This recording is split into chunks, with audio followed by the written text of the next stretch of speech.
ዓለም አቀፍ የሴቶች ቀን ማርች 8 የ50 ዓመት የሴቶች ድምጽና እኩልነት ለበለጸገች ኢትዮጵያ በሚል መልእክት በዋግምራ ብሔረሰብ አስተዳደር በተለያዩ ዝግጅቶች ተከብሯል። በዓሉ የሴቶችን ማህበራዊ፣ ኢኮኖሚያዊና ፖለቲካዊ ተሳትፎ እንዲያደርግ ከማድረጉም ባሻገር የሴቶችን ስኬታማነት የሚያረጋግጥ በዓል ነው። ከነበረው በተሻለ አሁን ላይ ሴቶች ተሳታፊ ተጠቃሚ የሆኑበት ያለበት ወቅት ነው።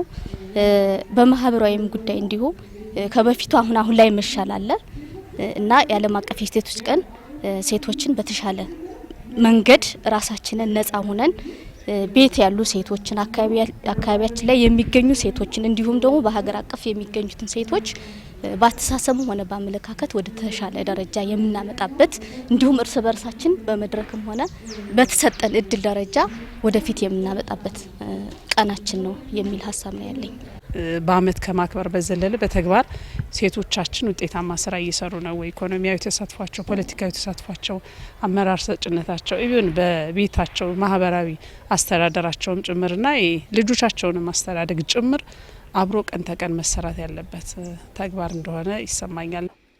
ባለፉት ዓመታት በብሔረሰብ አስተዳደሩ በሴቶች ተሳትፎ በማህበራዊ ኢኮኖሚያዊና ፖለቲካዊ ጉዳዮች አበረታች ውጤቶች ተመዝግበዋል።